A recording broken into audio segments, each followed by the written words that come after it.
please. Okay.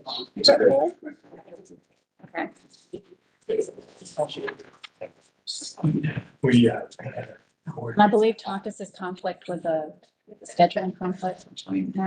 He did say. You ask him real quick to text you. What's his reason? Mr. Takis? Yeah. Audio test, please. Takis? That in the.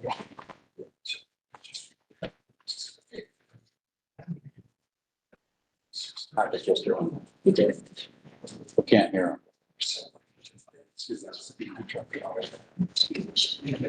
Okay. All right.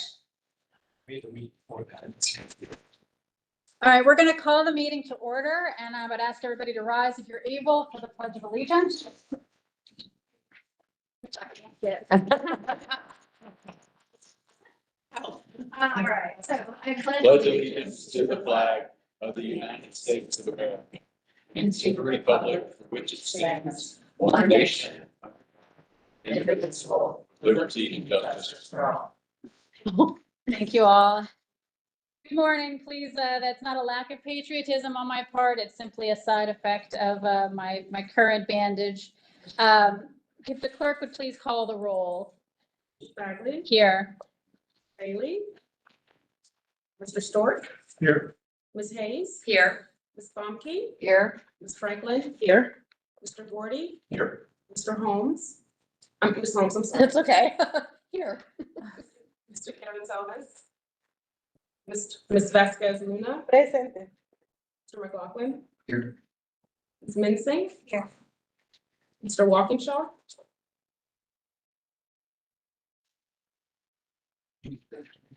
Okay, that was. Right. We're supposed to say congratulations. Yeah. Congratulations. I'm sure we have a Okay. quorum. All right, we have a quorum. Can I inquire? Mr. Karantonis, are you online with us? We can't hear you. We see you speaking, we can't hear you. Okay, so in the interest of time, I'm going to go over something. Both Vice Chair Bailey and Board Member Karantonis have requested to participate in the meeting remotely. Ms. Bailey is out of town. And Mr. Karantonis has a scheduling contract or conflict that is keeping him from the area at the moment. Due to there being a quorum physically present, we are able to approve their electronic participation should we choose to do so, and they will both join as they are able. And we'll note that when we've confirmed they're joining the meeting. So given that request to participate remotely, do I have a motion and a second? Second. All right, we have a motion from Ms. Holmes and a second from Ms. Vasquez Luna. All those in favor? Aye. Any opposed? All right, we've approved their remote participation. Rich will provide a brief safety briefing. Thank you, Madam Chair. We've made our assignments, just for you. One of the assignments is I'm going to take this into the room for AED, CPR and those functions. But we have runners assigned. We have 911 callers assigned. Just want a point of emphasis there. I see some new faces and stuff. Just from a evacuation standpoint, our primary evacuation route's going to be back out those double wooden doors.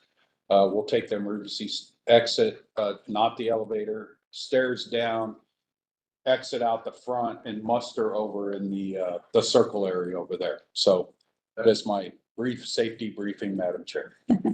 Thank you, Mr. Dalton. I'd request a motion and a second for the agenda. Is there a motion to approve the agenda? So moved. A second? Second. All right, we've got a motion and a second. Any discussion on the agenda? Hearing none. All those in favor? Aye. Any opposed? And do we have Mr. Karantonis? I believe you can hear me now, and it's an aye. All right, and what about Ms. Bailey? Not yet, okay. So that's a unanimous approval of the agenda. Moving on to the minutes. Does anyone have any corrections or amendments to the minutes from the July? Oh, thank you, Ms. Bomke. There's a motion to approve, a second from Ms. Hayes. Any discussion? All right, Mr. Karantonis, do you vote to approve? I vote in affirmative, yes. All right, all those in the room in favor? Aye. Any opposed? All right, the minutes are approved unanimously. Welcome, welcome to the September VRE Operations Board meeting. The VRE Search Committee did convene earlier this morning. Thank you to everyone who got here at 8 a.m. to do that. I'll share with the group, it was a productive meeting held entirely in closed session, so that's all I will say about it for the time being. Just for clarity of the docket, the search committee does not intend to reconvene after. So for legal purposes and for anybody watching at home, that committee has resolved its work for the day. And there won't be a meeting after the main session here. Okay, this week is National Rail Safety Week, also known C-TRAX Think Train Week, which aims to concentrate public attention on rail safety education and prevent railroad crossing and trespass incidents. I know this is a topic that this board has talked a lot about and has been a real hallmark of Rich's time here at VRE. So I'm pleased that we're sort of ending on that note here as well. Hold on one second.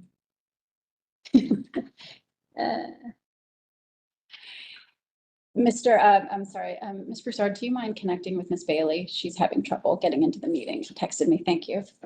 Okay, moving on. The Tour de VRE 2025 is right around the corner. This event helps raise awareness and funds for triple-negative breast cancer research. By riding with us, you can register at vre.org/tour-de-VRE, and it's TOURDEVRE. I seem to spell it differently every time I do it. I've done the event the last few years. It's a great time. It's a beautiful ride. And there's a gathering beforehand, a great gathering after. You get a medal, you get a t-shirt, some pink socks maybe. And so just really want to encourage everybody to think about, even if you can't do the ride, to maybe come out to one of the support stops. There's a lot of great support stops along the way, or to come to the kickoff or the party after.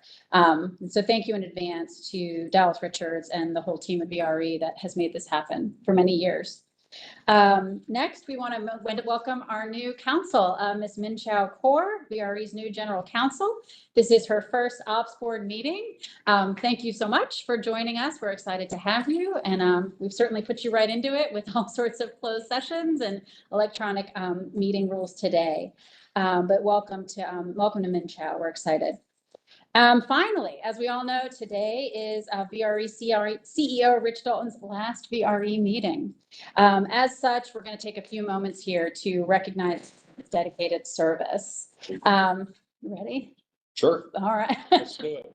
We got a lot of stuff to get through. I know, but this is an important piece. We're not going to skip it. So Rich actually joined VRE in 2009, although I'm sure you guys are aware, he's been involved in the VRE operation since the first trains left the station in 1992. So he's from the very beginning, Rich has been involved. He's managed numerous projects for VRE that transformed the system, including the implementation of positive train control, you've heard PTC, the extension of VRE to Spotsylvania, the implementation of critical life cycle maintenance regimes that centered on reliability. As a CEO, he was a steadfast leader during periods of uncertainty, particularly during the COVID-19 pandemic. I think, just to pause there, we sort of don't pause there enough and realize how challenging that was and how much organizations had to shift and move and go online. And VRE never stopped running. And so I just wanted to acknowledge that. Most recently, he led VRE through the monumental planning process for the 2050 system plan and vision, which will bring VRE from a commuter-focused rail service to a regional operation. All of us here can appreciate the culture of utmost safety that he has brought to VRE, which now permeates through all aspects of this organization. We are even joined today by a former board member, Mr. David Brickley, I believe, who is here as well. And I wanted to give you an opportunity, sir. Thank you so much for being here. And if you wanted to say a few words. Thank you, Madam Chair, members. I'm David Brickley. I will pass this around first because this is the official program back in 1992 when Rich was there in his previous commission as a member of MK before officially being part of the VRE board. I haven't had the pleasure of meeting most of you, but Secretary of Transportation Pierce Homer called me the father of VRE. I put all the legislation in as a member of the General Assembly. In fact, prior to that, in 1992, which I'm not even sure that our great members from Prince William County realize, I was the assistant county executive in the mid 1970s. And Prince William had this crazy idea of trying to have a commuter rail system for its citizens. So we went up to Chicago. We tried to buy some used railroad cars and bring them down here, and it didn't work out. But then we kept on going, and I was in the General Assembly from 75 through 98. And during that time, I put the legislation in for the Virginia Railway Express and the PRTC. I've had a great life, but this is one of the shining examples, I think, where all the people working together really did a job that couldn't have been done if anybody tried to do it individually, and it's just been great. And the guy that I want to come here to praise today is Rich, because Rich was there right from the very beginning, before he was with VRE officially, and then when he was with VRE officially, just did it has done till this day a stellar job. You've gone through so much over the years, talking about the pandemic and everything else, but VRE is a shining example of what can be done when everybody works together. And I'm just here to praise all of you, but particularly Rich for his great leadership. And I wish you great success in the future. Enjoy it. Thank you. Thank you very much, members.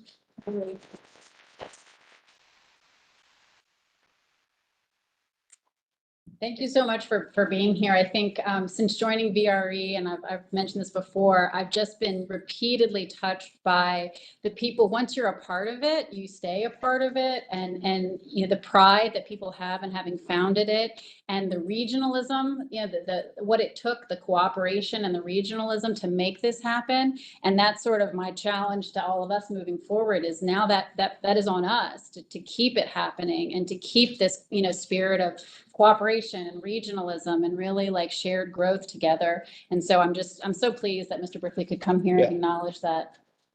Yeah, he shows up every now and again, right? To keep tabs on us. So thank you so much for just really coming to share that perspective and that reminder of the humble origins and sort of what's in store for us in the future. So on behalf of all of us here on the VRE Operations Board, I'd like to, with Mr. Stork's assistance, present Rich with a plaque commemorating his service. Need a hand? Probably. Was that it? Saying something. No, that was good. Yeah, why don't we? I'm here. Okay. Ms. Bailey, we can hear you. I can hear you now. Thank you.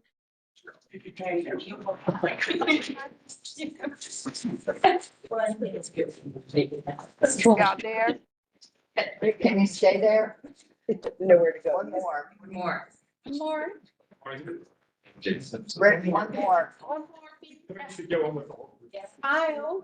1, 2, 3. Smile. Can y'all hear me? No? You want to sit at the end of the meeting? We need to get. Hello? Hello?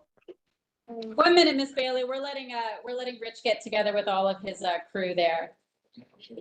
Okay, I heard y'all laughing. Y'all better not be laughing at me. I'm teasing.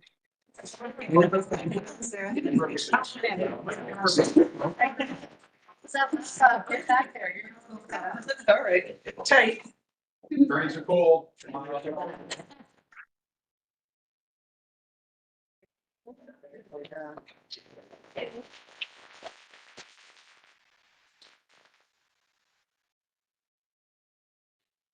Right now, while everybody is settling in, I want to invite Sarah Higgins, who is VRE's Director of Mechanical Operations.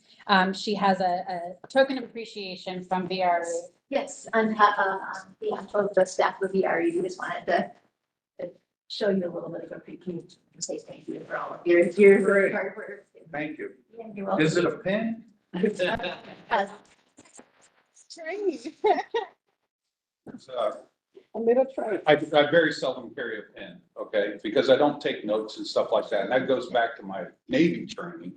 I was in the nuclear propulsion field, and we weren't allowed to take notes. You had to either keep it up here, or you had to go in skiffs and read information and stuff like that. So I've carried that on, and now these guys have carried my pen for me, because I very seldom show up.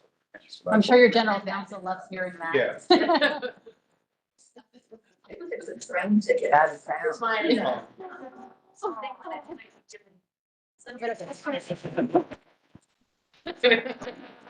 Nice.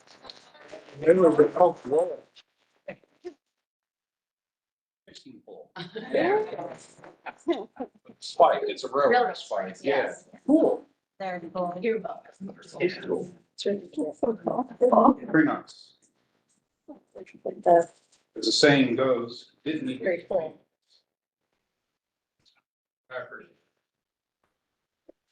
Well, I know Rich would be eager for us to move on to his CEO report, but I do want to give members of the board an opportunity to express any of their well wishes or anything they'd like to add. Ms. Bailey, I can start with you. I know are you with us?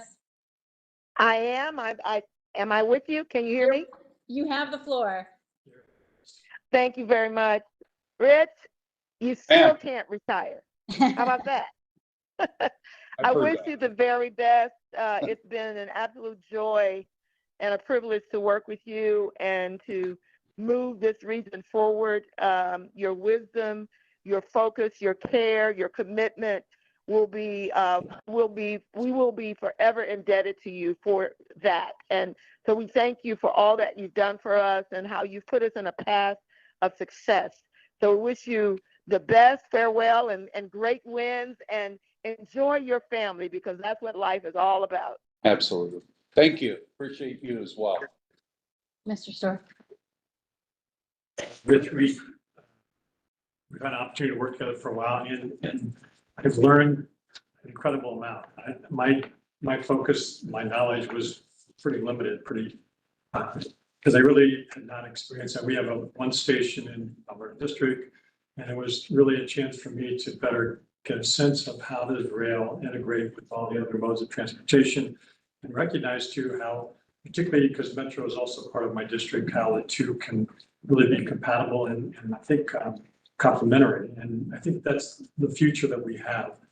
We went through some really tough times. Your approach to leadership, your evenness, your kind of steady, we're going to solve this problem kind of one at a time, because really served us well.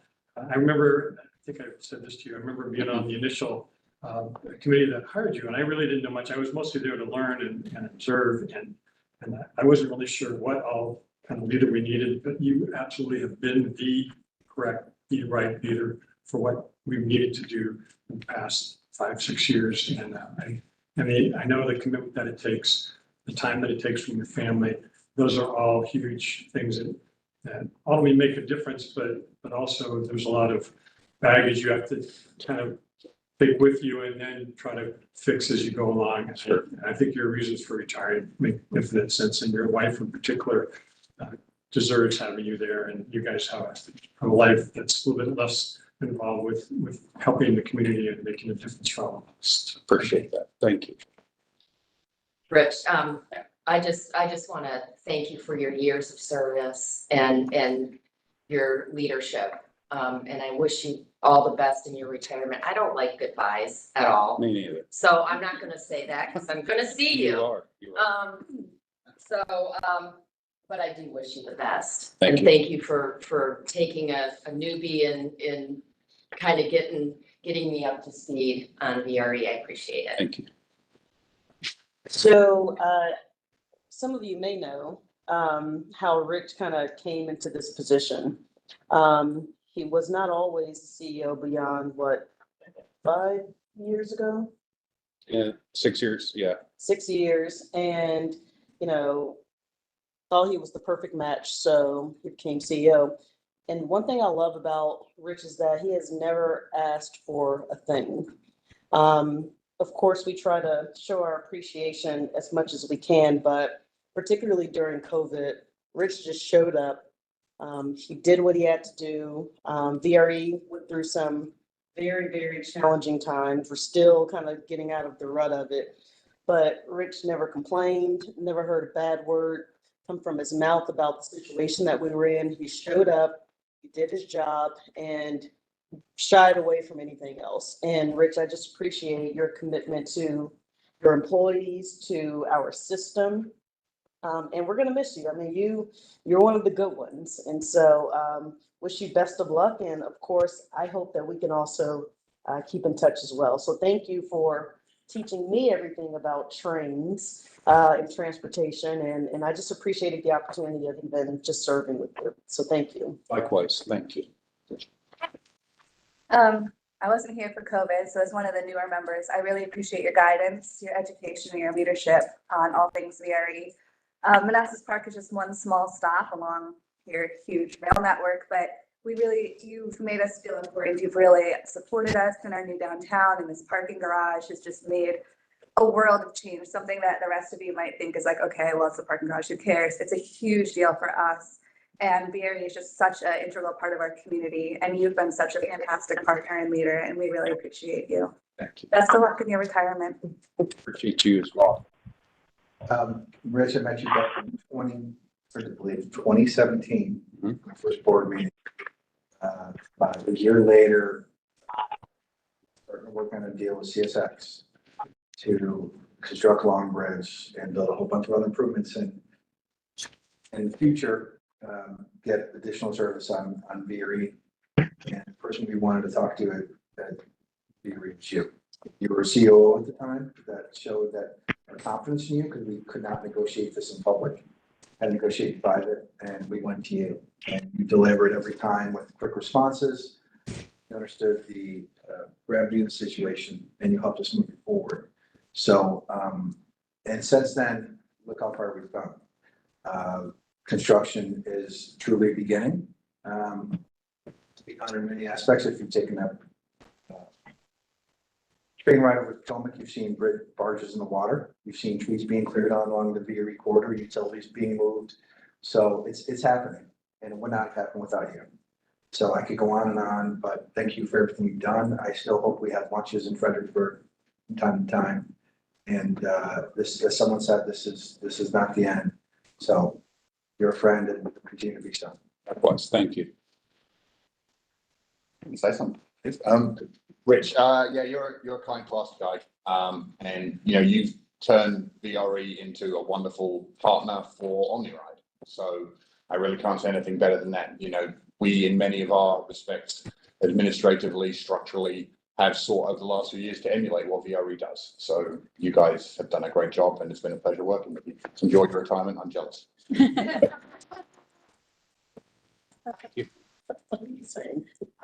Well, I've known you more than 7 days, even though that's how long I've been on the job. And it's been great working with you. You've always been so knowledgeable and so kind, and have a great sense of humor, which to me is the most important part, because you need that in this job. So good luck in your retirement. Thank you. And Rich, has been fantastic working with you. I will always either be loath or have a chuckle when I think of the Kate train, because when that starts running, I will always remember you. Yeah. And for those of you who don't know, that would be the train that comes somewhere around 7:15, 7:20 at Burke Center, because that right now there's a bit of a gap, and so the joke was. But I had been a VRE rider back since the 90s, and so knowing that you've been a big part of that. Even if it's behind the scenes, and then our ability to work together has been fantastic. So thank you. I'm a little jealous too. Have an amazing retirement. Thank you. You'll hear some good news about the Kate train here in a bit too. All right.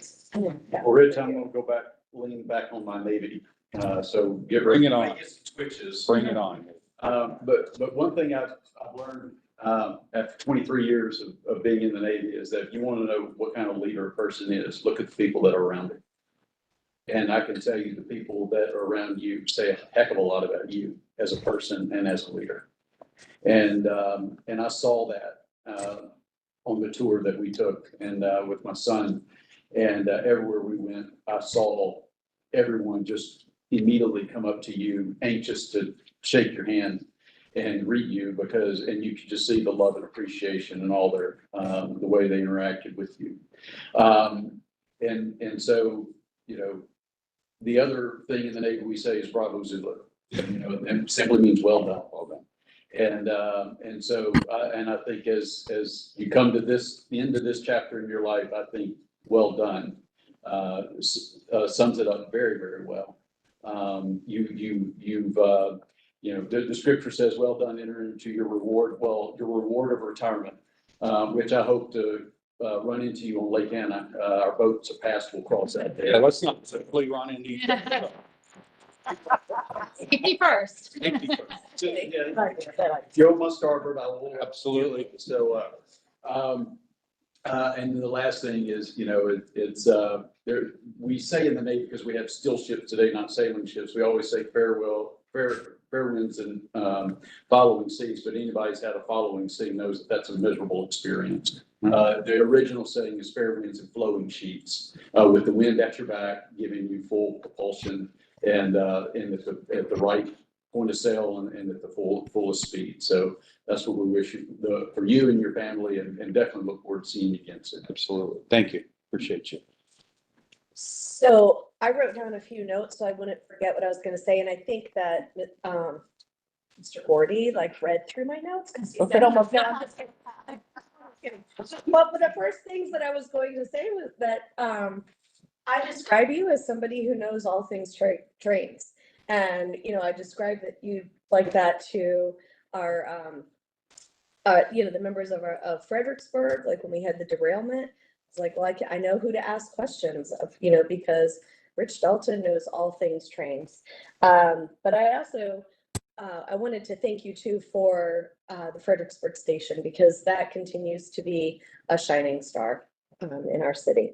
And the tour that I took was one of the highlights of my council tenure. So, and during that tour, I got to see how your staff interacted with you. And I do think that your leadership is reflected in your staff, and it's you know back, so that I observe people and pay attention to people for a living. That's my job, and I got to see firsthand, you know, how your staff interacts with you and what a wonderful qualified staff they are.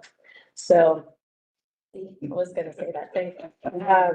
But I thank you, and I wish you the very best. Thank you. Appreciate you. Felicidades. I get to say everything they said in Spanish. I have learned a lot from you. I'm inspired. I didn't, now that you're gonna be retired, maybe I will take the train to no, I'm just kidding. But I would say, you know, safety, you know, I have become a little bit more safety concern at work and other things that I do, because I learned that here. So, you know, of course, not only for the trains, but your legacy will, you know, continue. And one of the things that makes me happy is that you were part of it, you know, 2050. So for now until 2050, you know, you will continue to see what, you know, what your vision was for VRE. So don't be a stranger. I don't have a boat. But you want me to see you there. You won't see me there. You know, congratulations. I know how hard it is when you love what you do to walk away from that. And I know you still be involved. Thank you for the team that you live in. That's part of the legacy, living, you know, an agency, you know, a team that can move it forward. So, you know, gracias. Thank you very much. I want in on these Fredericksburg lunches, just say that. Say that too. I'm really just gonna echo a lot of things that have already been said. I like you as a person. I trust you, and that's huge. Obviously, the way you have run this organization speaks volumes about who you are as a person, and the way you've treated your employees, because people want to work here. And that's huge. And, you know, it goes all the way down to the love of the conductors. When I talk to people about VRE, they talk about the conductors. And, you know, as we're looking at applications for who's going to fill your shoes, you know, some of the candidates have said, this is a customer service business. And it is so true. And you guys really emulate that. I look forward to the day when, you can come up to Long Bridge and we won't have to deal with the Union Station congestion. And you can come back and sit in a board meeting and the congestion numbers won't be there.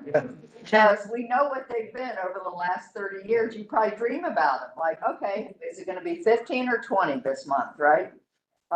And you and Steve did a phenomenal job with the Norfolk Southern negotiations and moving that whole thing through. I was chair then. We kept it confidential until the board needed to know, but it was smooth. And that was due to your background and your negotiations and working with Steve. So I just want to say, we're very grateful that VRE didn't go into the graveyard, as we've had little sidebar conversations periodically. Congratulations and enjoy it. Thank you. Appreciate that. Mr. Carantonis? Madam Chair, thank you. Rich, I'm kicking myself that I'm not there in the room right now. But hopefully I will be able to just stop by if you're in Alexandria in HQ at one point. So here, I associate you with one thing. You are the man who made trains cool again. And that's an accomplishment, sir. A very big accomplishment for me. There is a residual assurance that every single one of us has, and actually we transmit it to others as well. And yeah, we can do trains in the region. We can move people. We can have a ambitious CIP. We can resolve problems that for decades have been unresolved, like the fourth track, like Supervisor Bonker just said. We can plan for the future. And you did that with exceptional ability, and I thank you for that. And for not only for myself but for everybody else, a true captain, by the way, to use nautical terms. You also strike me as a very good boss, and I saw that when we have our tour, the way you were dealing with your staff, the staff that we don't see that is working right now on the trains and in the yard and everything. This was a good feeling that I got from that. And I see how much you care for your staff. And I always understand that maybe your biggest accomplishment is that to leave us an organization that is really ready for the next level, has the staff capacity, the knowledge, the ability, and the mission alignment. So for all this, very, very well done. So thank you very, very much. I will miss you a lot. I believe that everybody in the round will miss you a lot. And that should tell you something. This is really honest and from the heart. I appreciate you. Thank you. Well, I want to give Rich an opportunity, although I know you're generally a man of few words, to say anything. I can't help this. I'm so pleased, sir, that you brought this in, and I really encourage as it gets to the other side of the table to look at it. But I think it's a lovely bookend pieces of it to be here to see as we're all talking about, Rich's tenure. Notably, it talks about new technology and innovation will continue to be a cornerstone of the Virginia Railways Express service. And we've seen that with VTC. We've seen that with, other investments we've made. The next line reads, double-decker rail cars are being investigated for the future. We've done that. And in-car telephones are being investigated.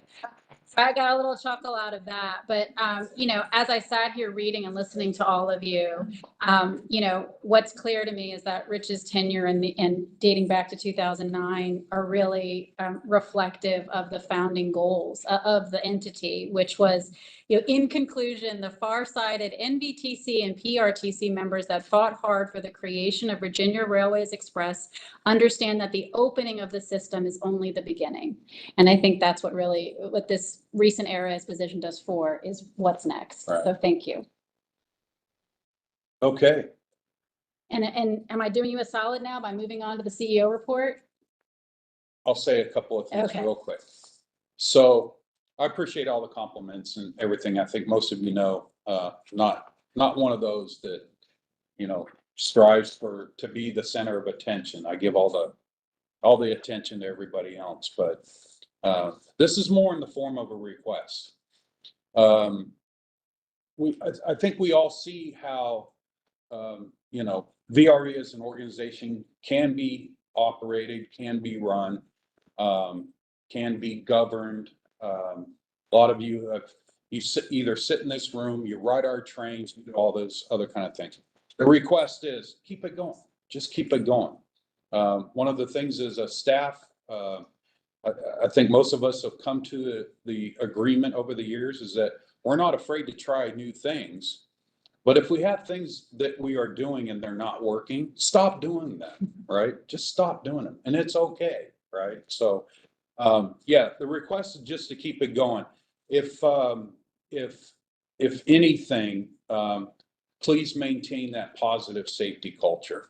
It's very, very hard to build, and we've built that, but it's very easy to lose. Okay, so we got to keep that positive safety culture right forefront in everything that we do. And then finally, I too thank my family. That's how I got here, right? So that's it. Well, thank you, sir. Can we all, a round of applause? I can't participate.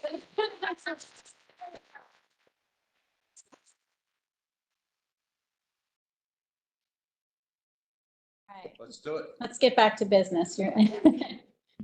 Oh, my report. There you're up. Okay, safety. Very excited. The chair mentioned previously, this is Rail Safety Week. Our various teams have been out and about in some formal settings and some informal settings, if you will. Found myself just every train trip I took this week, handed out the ENS cards to folks and talked to them about emergency notification signs at the crossings and stuff. And I will say, really appreciate the opportunity to collaborate with our partners at VPRA at some events, one at Fredericksburg and one at Alexandria Station, really just to get the safety message out there. So this is formally Rail Safety Week, but every day is Rail Safety Day at VRE. So moving on-time performance. Just want to make a note that you know, over the last couple of years, we've struggled to get to our target of 90%. We got close in August. We're at 87%. As mentioned, just wanted to highlight in the month of August, track 22 at Washington Union Station came online, and that's helped us out. Still has some challenges out there to advance these infrastructure improvement projects over the course of the next 5 years, and we're going to talk about that here in just a second. That is going to be paramount to not only just the reliability and, of course, enhancing safety, but just but from a growth perspective as well. I'm not going to hit these too hard. It was a pretty good month, 87%. We'll take it and not dwell on it too much, but we're still short of our target. And then ridership, typical, we see through summer months, the last 3 months, June, July, August, similar. We were trending up, it kind of plateaued. Of course, we'll start to see that, have started to see that tick back up in the month of September. And then that's the average daily ridership. I'm going to shift gears here just a little bit. And I'm going to ask Dallas Richards and Chris Henry to step up. We have discussed, speaking of the next 5 years, we have discussed in various sessions the need for us to, in order to advance the infrastructure improvement projects, particularly in the Alexandria North area, we're going to need to make some service modifications. Okay. And so Dallas is going to start and kind of recap or go over, what the problem statement, if you will, what we're trying to solve for. And then Chris is going to show you some these haven't been hard coded yet, but we're pretty close to what service modifications that we're gonna need. So, I put a couple waters and some stuff back there for you. So, and you got a clicker. So I'm gonna just hand it over to you. Thank you, Rich. Let me repeat that. Thank you, Rich. Thank you, Madam Chair, members of the board. Working closely with our partners at VPR, this Long Bridge is very much their project to deliver, but through collaboration between us and CSX and VPRA and Amtrak and other partners and their consultants and contracting parties, we have a big job to do, a big job to finish. And the objective of what we're talking about here is develop a service plan that would get us through over this hurdle, if you will. We've all driven through detours and, roadway detours and kind of what that means in construction zones and sort of, park our dust sort of construction zones at the airport even. There's some very serious constraints to this project that are imposed by the city in DC. And everything we're talking about is really north of the river, if you will. And there are lots of trade-offs, but we're going to show you what this looks like. I mean, we have developed a service plan. We have shared that with our partners, refined it, shared it again, and worked through this collaboration. And to that end, I just want to remind you, I think some of you have seen this before. Hopefully this will start going in a second. You've seen this. There we go. Seen this before. This sort of came, this Google Earth video, starting at, in this case, Roslyn Interlocking, just south of the river. I'm going to walk you through all these projects within the project that have to happen in this timeline. So at Long Bridge itself, this is frankly the easy part of the construction. I say that because it's just over the open water. It's when you get to GW Parkway, right? And you have to construct 2 new tracks next to 2 active tracks next to the metro. Moving across, over to, we'll get to Ohio Drive, the Boundary Channel, all of these things over and across the river and moving forward. Main Avenue, probably one of the more complex pieces right next to this quiet airport, quiet hotel that's there, expensive hotel that's there, under the old Mandarin, the location here at LaFont Plaza. And then moving, of course, changing into the VRE project at LaFont itself. And then the 2 bridges, 6th Street and 7th Street on the northern terminus of what is this Long Bridge North LaFont project, right? It is very complicated, to say the least. And to demonstrate that a little further, I will show, and this is just an exhibit from the Long Bridge North team of one of those construction zones. We refer to it as a shoe fly. Basically, that's a detour. Essentially, we have to build a track, a new bridge next to the existing bridge just to build the bridge, because of the proximities of this active railroad. These trains are coming through and work crews out there. And anytime this equipment is in the potential even to foul, like if you have an incident where, imagine a crane moving to and from, or pile driving leads, or all these things that have to happen, that's what has to be avoided. To that end, again, working with our partners, this is a very helpful infographic, I would call it, right? I want to just tell you what it is and then pass it over to Chris. But basically, the arrows pointed down are the southbound trains. The arrows pointed up are all the northbound trains. They are color-coded by entity. All the CSX ones are yellow. VRE is separated between blue and red for Manassas line of Fredericksburg. All the Amtrak trains, the long distance, and the state-sponsored trains, right? They're all here. And you can see it's quite a lot of trains, especially certain hours of the day. And then the biggest point here is about these restrictions. The city of DC has noise and vibration restrictions between 7 p.m. and 7 a.m. 6 days a week. And that is the struggle. So a lot of the work that we would even think of Quantico, for instance, we used an overnight outage to put the new pedestrian bridge in. That kind of activity can't take place in the city. So the work has to be done during the day, during that 6-day period, 7 a.m. to 7 p.m. And that is really what's constraining the work hours.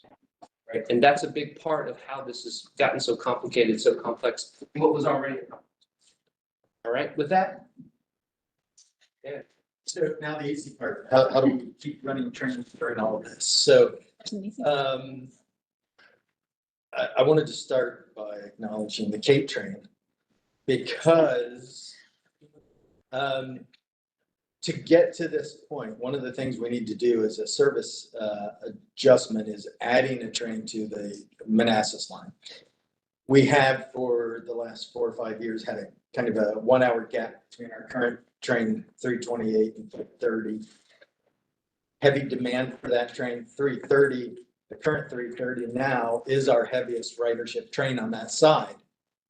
And you'll see as a result of everything that's going on here, that train is going to be affected by this outage. So by getting that additional train in there, we can shift a lot of the demand to that earlier train. And there's a lot of demand for it. I think we're going to get some incremental ridership by getting that train back into the schedule as well. So that will happen between now and the end of the year, hopefully sooner rather than later, because we'd like to get that operation underway before the construction window challenges start. Along with that, we will also start using the seminary yard to store the train. And that's going to be a big part of what we have to do while the construction windows are going on too. So with that, we've added that train. Now we get to the time of the construction window. So the construction window is going to be between 8:15 and 1 o'clock. And that means no trains north, from our perspective, north of Alexandria, and nothing coming out of Union Station. So what does that do for us? That you'll see up there, all those trains that are underneath the orange bar are the ones that are going to be affected. For us, it's the last two trains on each line. It will be the new 332 and 334 on the Manassas side and the last two trains on the Fredericksburg side. I think it's important to note that we are not going to be canceling any trains. We're not changing our service. We're keeping our schedules the same. What we have done is developed a two-seat alternative for some trains that are going to be affected. So people will still be able to leave their houses in the morning at the same time. They'll still be able to get home at the same time. It's just that transit kind of in the middle. If your train's affected by this, you may be asked to do a two-seat ride, either jumping to Metro or jumping to from Fredericksburg line train to a Manassas line train. I'll explain that here. So you'll see that all the trains that were affected were pushed down into that box underneath. So it's the last four northbound trains in the morning. We will turn those at Alexandria. The passengers will have the option of moving over to Metro. We will take those four trains back to the seminary yard and we will store them there. In the afternoon, coming out, to keep the traffic at a minimum through the work zone area, even after the windows open, if there's going to be speed restrictions, there's going to be congestion from backed up Amtrak trains and freight trains trying to get through there. We're going to bring those trains out of the seminary yard, bring them up to Alexandria, where they will meet a train, one of our existing trains that are stored up at the coach yard at Union Station. We'll bring them down. Fredericksburg passengers will ride on a Manassas line train down and they'll transfer to their Fredericksburg line train at Alexandria, vice versa. So that happens 4 times during our service.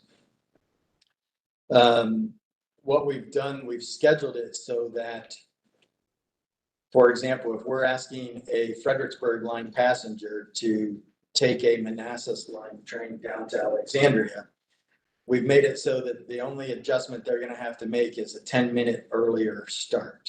So if they can get to Union Station or LaFont or Crystal City 10 minutes earlier, they can catch that paired up Manassas line train, get it down to Fredericksburg or to Alexandria, and the train would depart Alexandria. It's their normal train. It would depart on their normal schedule. So they still get home at or about the same time that they typically do.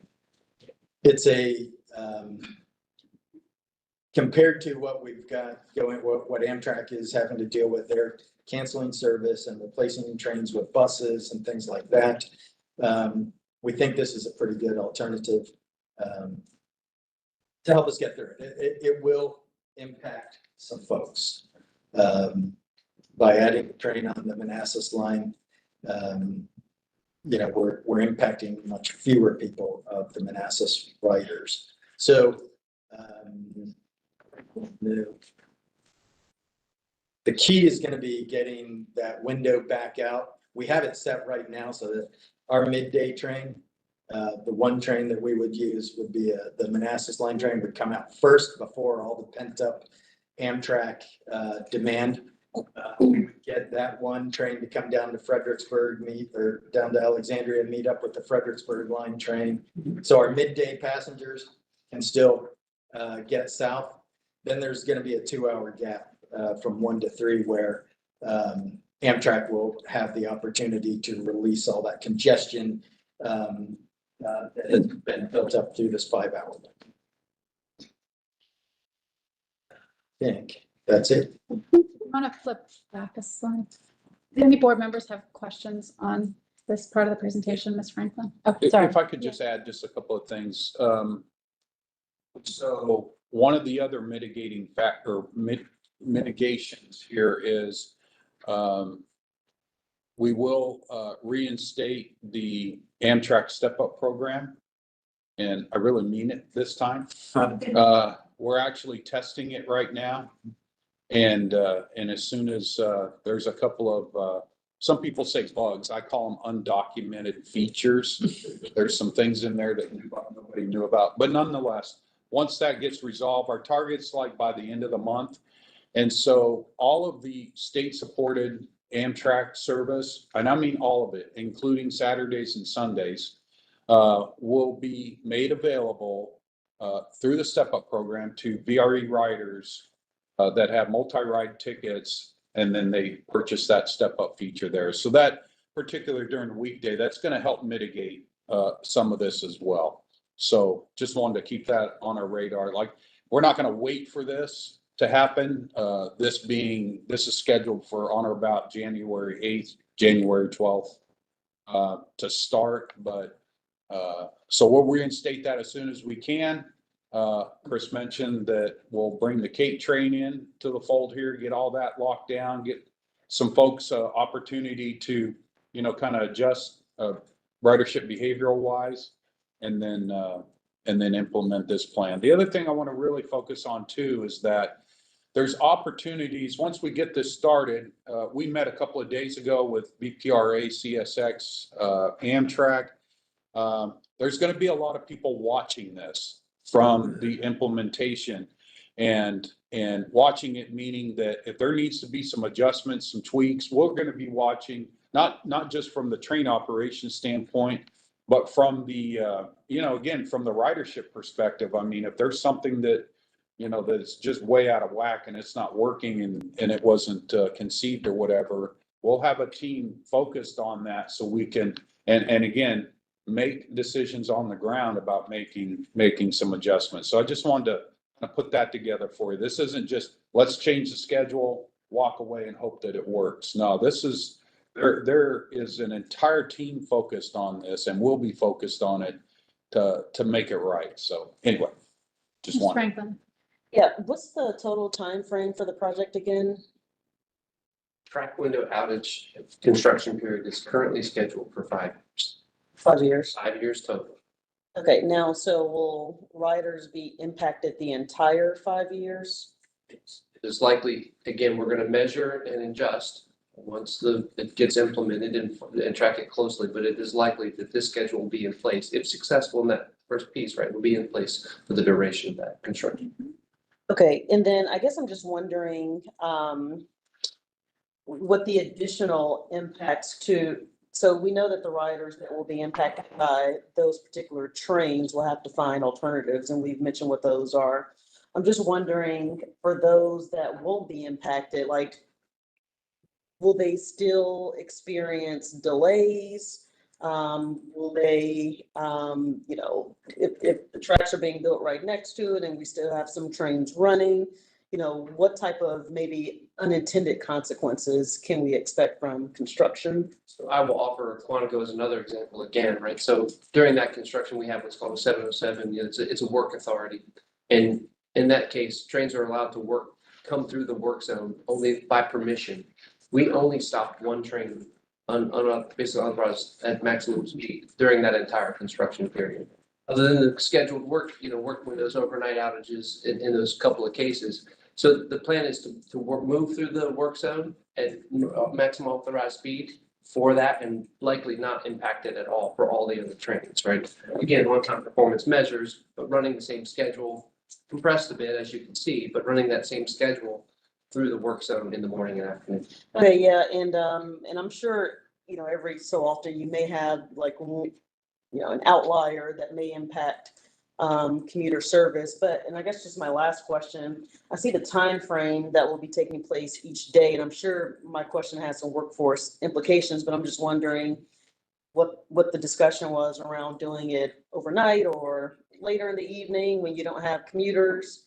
I'm assuming it's more so of a workforce discussion. So the overnight wasn't an option because of the work that has to take place. The restrictions in the city are very strenuous, very difficult to meet. They have pretty low decibel vibration measurements within the receptors and again, like the hotels and other things in the city. So overnight was not an option. Even Sunday is not an option. So that basically drives the construction period to that 7 a.m. to 7 p.m. period. Interesting. They will be working whenever they can. Thank you. And I just, what I want to emphasize too from that is if you are getting on a train that leaves in, you know, before this window, you will essentially have uninterrupted service. And so this is highly, you know, it's complicated and there are trains impacted, but our earliest riders and our evening riders should have the same experience. And I think that will be on all of us in terms of the messaging too, that to the extent people are, you know, confused or concerned or have questions, shifting yourself to an earlier train is one way to avoid this. There's still a one-seat option. There will still be plenty of one-seat options, you know, from the end of the system all the way to Union Station throughout the 5 years. Is that a true statement? Yeah, so I think, right. I'm sorry, I saw a hand and then I lost it. Oh, Mr. McLaughlin. 2 points. One, to Margaret's, there's other work going on too. Dallas could have started a video at Alexandria. Yeah. We have a version of that.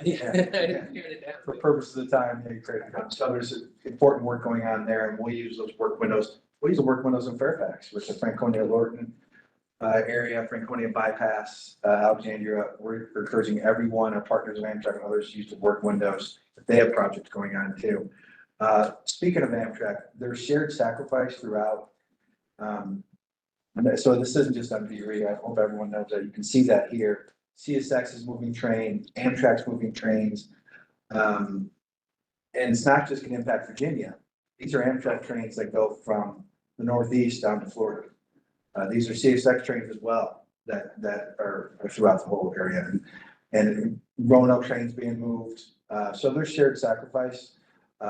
There's been I'd say good discussions with our partners. Oh, absolutely. Because we have good relationships with Amtrak and others.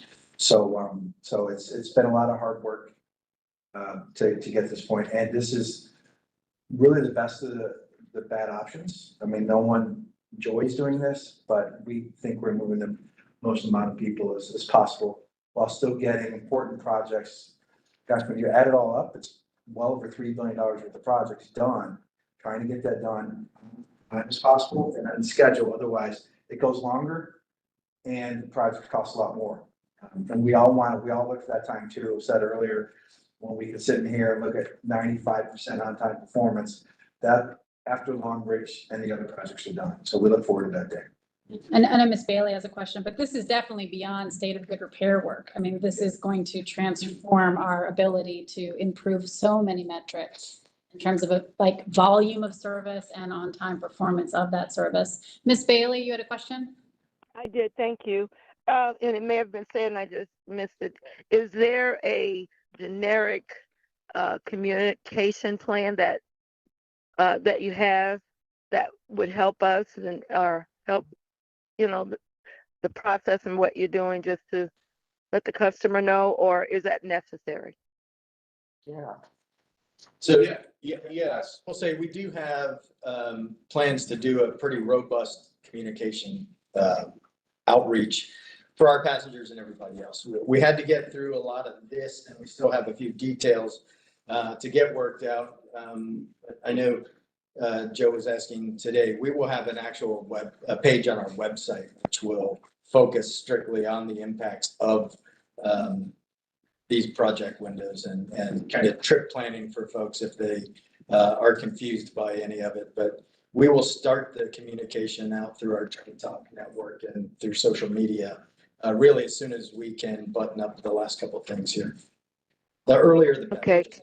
Did Joe, Okay. Joe or Lindsay, did you want to add to any of that or? Yeah, I can add a little bit to that. We're also working on a communication that will go out to the rest of the members of the commissions, both the commissions, all the state delegates, state senators, congressional delegations, anybody who might get a constituent asking a question.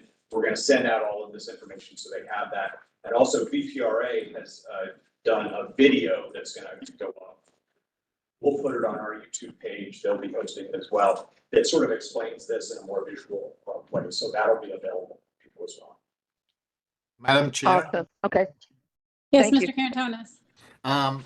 I know I don't want to, micromanage communications professionals here, but I cannot overstate the importance of the tone of the communication. That is, in my opinion, should be like, we are investing in a great new rail, that we are working for you. Pardon our dust, but we are really working for you for having a great service, etc. It's very important not only to convey the practical information of how to get from A to B and what trains when are they going to run and how to get for people who could use the system, but also to show gratitude for the passengers and riders of VRE, but also frame it in an extremely positive tone, because this is actually, you're absolutely right, this is actually a great investment. This is way beyond a state of good repair.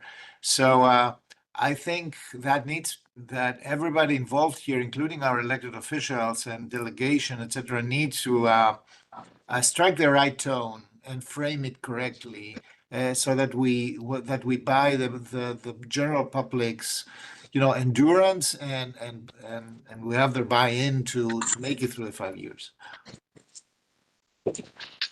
Ms. Monkey.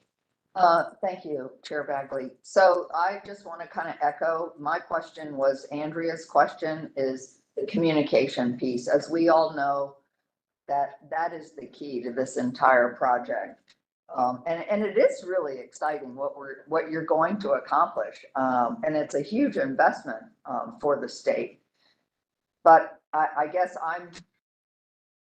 my mind right now is on data centers, because that's what we're dealing with in Stafford. And we have a whole web page that's dedicated it, and we've updated it and we've changed it, and it's interactive. And so I guess my question would be, because we've never done this at VRE before, right? We've never had these kinds of challenges.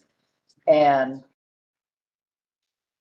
so I just want to make sure that when you put this out, that you run it by people that aren't in the VRE business of moving people, and have somebody who is uneducated about trains look at it and say, does this make sense? Because you guys live this world, and the other staff, when I say guys, I mean staff, right? What is the project? What are the challenges? How is this going to work for you? And then is there somebody that can answer you if you type something in? So I just, is there some other group nationally that has done this, had a complicated project, if you will, and have you reached out to them to say, what were your lessons learned, so that we don't have those same, I don't like to reinvent the wheel if we don't have to, right? So anyway, that's my concern and excitement, if you will. Thank you. Agreed. And Mr. Stork, and then Ms. Guzman. I'm just really surprised. I mean, I get approvals all the time about when somebody can work in quiet hours and all that, but I'm really surprised at how restricted those are. And has that been pursued? I mean, again, in Fairfax County, you can go up to 9 or 10 o'clock, and the supervisor can even allow more than that. We have that much discretion, and no Sundays too. So what quickly, I mean, I don't want to belabor it because you all have sure gone after that hard, but is there just no give at all? Is that it? I'll defer to Mr. McLaughlin on this one. Right? I've done projects, construction in the city, but more on an emergency repair basis, and there are exceptions for that, and this is not one of those. So Mike, would you like to elaborate? It's the noise receptors and the decibel levels, especially up by, can you go back to the video or the? No, one, that wasn't, it could be the video would work too, but there was a picture of, Yeah, right there at the Salamander. so just to I think the left side is Railroad North, correct? Yeah. Just to the north of that is a lot of development. It's the Salamander Hotel. There's some condo units. There's a lot of other facilities there that goes, and then it goes underneath Maryland Ave. You've got the bearing. She showed that earlier too. That to work outside 7 a.m. to 7 p.m. would violate DC rules and regulations. So we looked into it many times. And it's not one of those things that can be waived, because if this picture was expanded just by a few inches, you would see those buildings. So it's gotta be add millions, maybe tens of millions of dollars to the cost of the project, so. I'm more just like, Yes. okay. Ms. Vasquez Luna? Thank you. Yes, my focus will be on the, communication, please. And then I believe I got the dates from January 26th all the way to December 30 or whenever it's done. My ask will be for the additional Manassas train if there is a approximate date when that might start. I know that will fill up by itself because people will be looking for it. I think that is the easiest part. But for me, I was trying to bring a highlight and communicate, from this meeting, if that's possible, or when it's available, if I can have that. So just this, for adding the additional Manassas Lane train, there's a couple things as it turns out. There's a couple things we have to do before we can add that. We're down to just a couple. There was more than a couple. I think, not to put words in Dallas's mouth, but we're targeting we need to do some work at the seminary yards. So Dallas is having folks, that work is gonna start here. October 13th. October 13th, and it should take about 3 weeks. Once that work is completed, then we can transition. So I'm gonna say November-ish. The key is there's a 3-week work window. We want them to start, and then we want them to get into that work window and have an accurate date when they're gonna be finished, right? We don't want to start putting something out there like right now as far as a date and then miss it, right? So November, hopefully right before Halloween, or excuse me, sorry, Halloween. Thanksgiving. He can make all sorts of promises now. He's not gonna be around to, answer for them. I would just use that just to remind all the board members, like, especially if it's something specific to trains in your jurisdiction or stations, to reach out directly, to CEO, to Dallas, to myself, and we can funnel those questions, where they can be answered. The other thing I just wanted to highlight is that several people mentioned the tour when we were talking about Rich, and if anybody hasn't taken it yet or hasn't taken it in a few years, I would really encourage you to do that. You do get to meet staff, you get to see some of this on the ground information, and probably it would be really valuable right now. I've ridden the train over. You can already see some of this work starting, and you get some of the best views of what is happening from the train itself as you make some of these tight turns, as you peek into windows at the Salamander. It really brings home kind of, what we're wrestling with here. So I would just, encourage you to think about that and not be shy, any of you, about reaching out directly for one-on-one information. But, Were you guys set? okay. Was that it? I think it was it, right? At least for now. Thank you both very much. I mean, it ends up looking a lot easier, than I'm sure it was to get to here. So thank you. Thank you. For all the transitions here. Yeah. Okay, hey, let's talk about this real quick. So I've mentioned this in other forums before. We very confident that on October 1st, we will reach our 100 millionth rider. Okay, I told you before, we want to celebrate that. We're not going to know exactly who the rider is, okay? So we're just gonna, celebrate it that morning of October 1st. It happens to coincide with our annual master agreement survey that we'll be conducting. And so there'll be staff out on the train. We will be handing out to everyone a golden ticket. That's what it looks like. It's in the form of a ticket, but it's actually a magnet. And those are usually pretty cool. You can just stick them somewhere instead of just putting them in a drawer somewhere. I'm going to encourage, if any of you have the opportunity on October 1st, you can, contact us directly and we can get you the details. But it would be awesome to see operations board members and or commission members. If you can get on a train and even just ride a stop or something and hand out tickets with us, it's that type of event. I know our passengers would love to see you out there. I know I've talked to a couple of you and we're working out the details to get folks out there. So just wanted to put a pitch in there. It's going to be a pretty exciting day.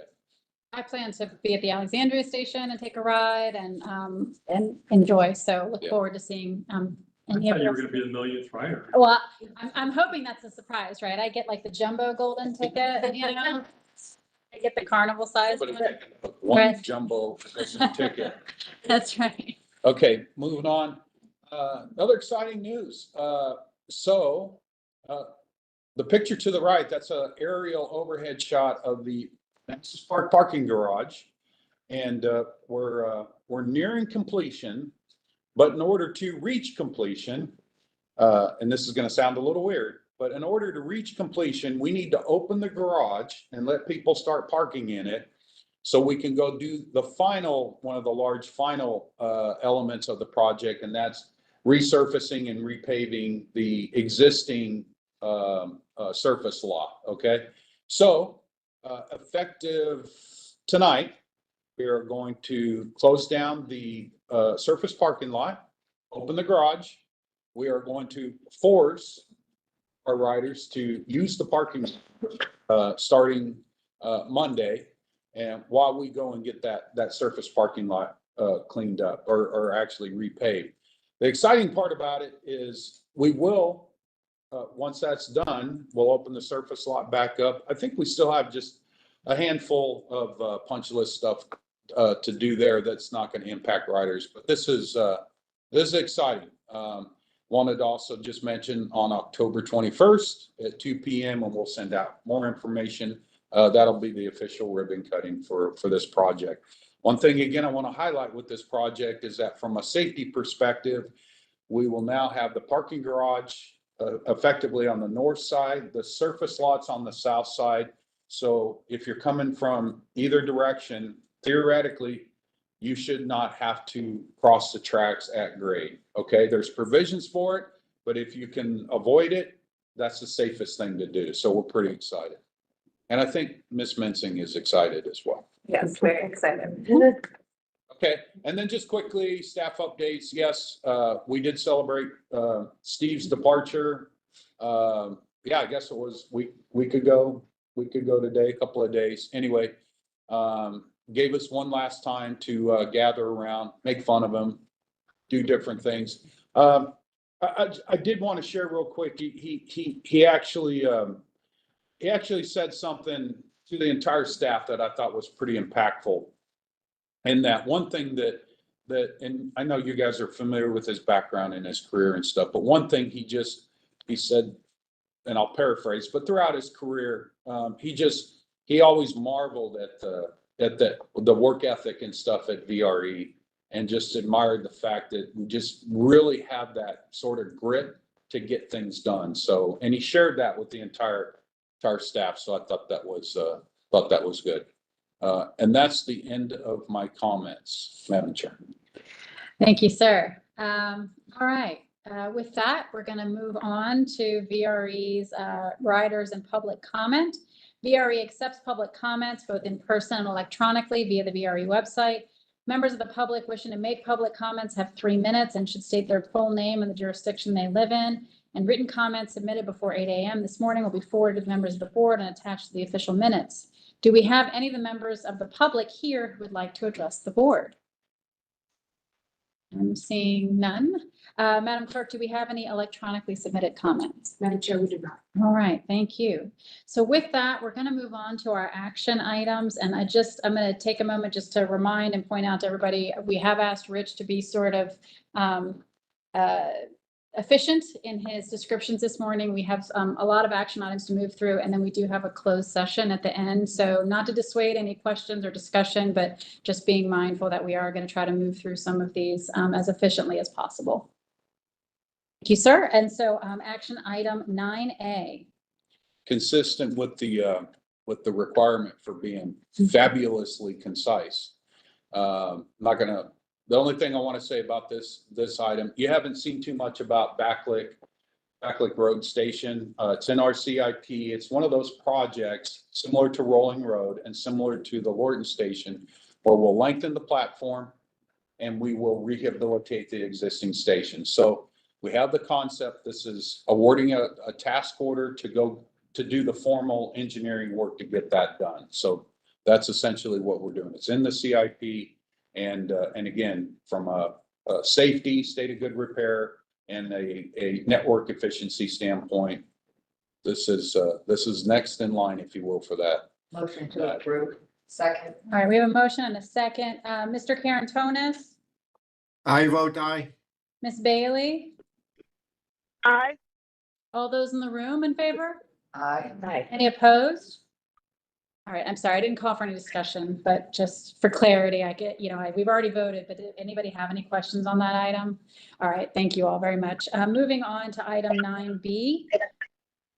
Authorization to execute a sole source contract for locomotive precision navigation modules. Key things I want to just say here, it's sole source simply because the system is proprietary to the OEM of the PTC system. It's the same system that we installed in 2016. And again, it mentions it's a fancy title for a very sophisticated GPS system. That's my summary, Madam Chair. All right, thank you, Mr. Dalton. Any questions on this item? Is there a motion to approve? Thank you. It's been a motion by Ms. Baumke, second by Ms. Hayes. Mr. Karantonis? I vote aye. Ms. Bailey? Aye. All right, all those in the room in favor? Any opposed?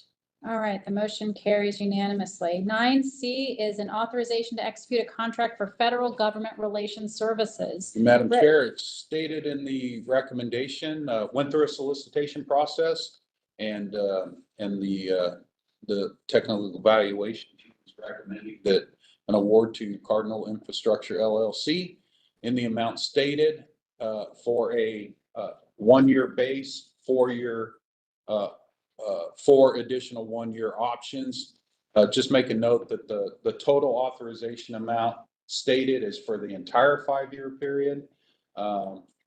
Yes, it's for the entire 5-year period. And then you're authorizing the CEO to exercise the options each year. Remind everybody that with option contracts, the weekly CEO report, we try to keep you updated on what's coming up. And if you have any issues with that, contact the CEO and resolve the issues or take it back here to decide whether or not the option years get extended. That's my summary, Madam Chair. Thank you, Mr. Dalton. Any questions about this contract or its terms? Ms. Baumke? So have we ever been in a situation where they had to disclose to us that they kind of have a conflict of interest with other transit agencies that they're representing, and what have they done in that? I'm not aware of ever encountering that, but Not at the federal level, we have that issue at the state level, not necessarily with other transit agencies, but with other clients that our state lobbyist has, and they just firewall themselves off. Okay, all right, thank you.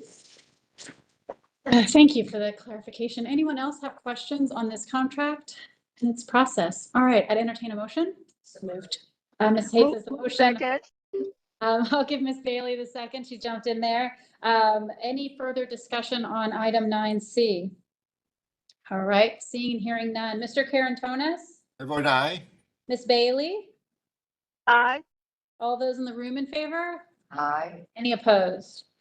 All right, the motion carries unanimously. Item 9D, authorization to amend GEC 8 task orders for final engineering design support for the Alexandria Station improvements. Sorry, I get all excited.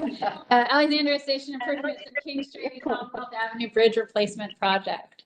Thank you, Madam Chair. I believe the summary is actually in the title, which I think is the world's largest title, longest title for the item. Just the only thing to note here is that amendments at a high level, amending this task order, of course, in preparation from taking us from this final design procurement for construction into construction and close out of construction. So that's my summary, Madam Chair. Any questions on this item?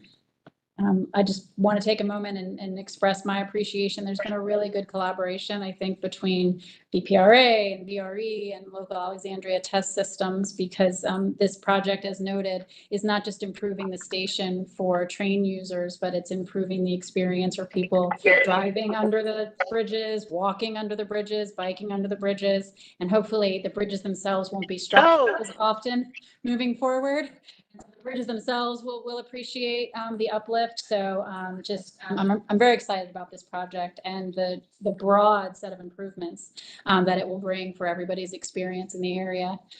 So with that, I'd entertain a motion. Madam Chair? Oh, yes, Mr. Karen. If Sorry. I can ask one thing, just Yeah. for my edification and as somebody who has almost the same enthusiasm for welcoming this project, what is the timeline for that? For completion? Can I phone a friend or do you? Yeah. Can we ask Alice to speak to it? We recently received bids on the project itself for the station and the two bridges. We are evaluating the bids and we'll be coming back to the board very soon. Okay. But then projecting the construction. Projecting the construction, anticipating notice received this fall, and then begin construction likely early spring, and likely a 2-year timeline, 24 months plus or minus, for the bridge construction, station construction, and the related fourth track construction goes with it, sort of the complete package. Okay, thank you. The related sport track construction is also in the same exact procurement timeline. CSX with our money is doing the procurement. So they're literally in tandem within the same days. There should be some awards. So it's moving along nicely. Right. No, A lot of moving parts. Thank you. Yeah, no, it's a good question, and I appreciate that. And I think this reinforces this idea that all this other work is happening so that when the Long Bridge opens, the fourth track will be ready, and the bypass in Franconia Springfield will be ready, and everything will be queued up and taken care of in advance of the Long Bridge. So with that, I would entertain a motion on item 9D. The motion by Ms. Hayes, the second by Mr. Karantonis. Any further discussion? Seeing none. Mr. Karantonis, how do you vote? Enthusiastically, yay. Thank you. Ms. Bailey. Lost Ms. Bailey for the moment, but I'll take the room. All those in favor in the room? Aye. Any opposed? All right, the motion will pass. We are moving on to item 9E, authorization to execute 2 construction agreements for the Potomac Shores Station project. Thank you, Madam Chair. Again, briefly, the action you take here will authorize us to execute agreements. And just big picture is VRE will have agreements, one agreement with the developer and an agreement with CSX. Will be the sort of the intermediary, if you will, working with CSX. The agreement with the developer in large part is everything we do with these agreements, and you'll see an item after this. It's 100% reimbursable by the developer. So that sets a path to be able to collect those funds from the developer. But more importantly, obviously, we've worked directly with CSX in the past on construction type projects, and their preference is to work through us versus working directly with the developer. So we've agreed to this. This has been a topic that's been out there for a couple of years. You haven't seen it, but we're finally speaking of projects, we're finally in the final throes here to start moving this project forward. So that's my summary, Madam Chair. Thank you, Mr. Dalton. Any questions? Madam Chair. Yes, please. We want to move on. No, please. We would not have done everything we're doing without Rich. This is another case that without the deal with CSX where we own land, this project not move forward. In fact, it's moving, one of the reasons it's moving forward now is because we are finalizing the deeds with CSX for 5 jurisdictions, jurisdictions in this room, that we will own our half of the quarter, and this platform's being built in our half of the quarter. The contractor could speed things along because they'll be doing our land versus CSX's land. So again, another thanks to Rich for everything you've done, but this would not move forward without that larger deal, as quickly without the larger deal for CSX. So I thought Ms. Franklin and Ms. Bailey would be happy that this is moving along. Absolutely. Madam Chair? Yes, please, Ms. Bailey.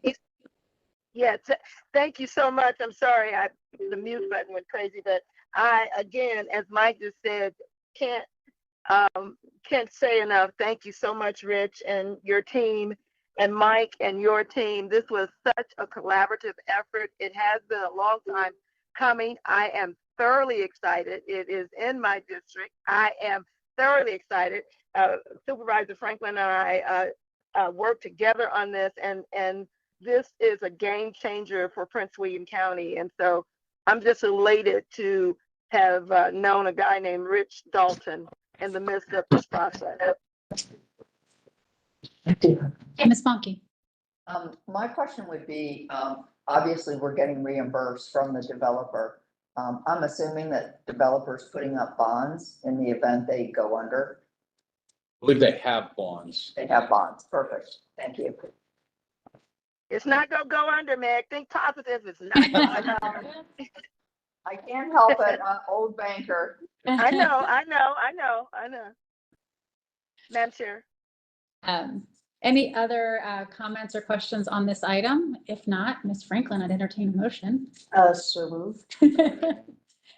Second. And then Ms. Bailey? All right, so we've got a motion from Ms. Franklin and a second by Ms. Bailey. Any other comments, discussion? All right, Mr. Carantonis, how do you vote? Aye. Ms. Bailey? Resounding aye. All those in favor in the room? Aye. Any opposed? All right, the motion passes. Number 9F, authorization to issue a GAC task order for staff augmentation to support construction phase activities for the Potomac Shores project. We kind of have to do this one now, don't we? Yes. Yeah. Committed.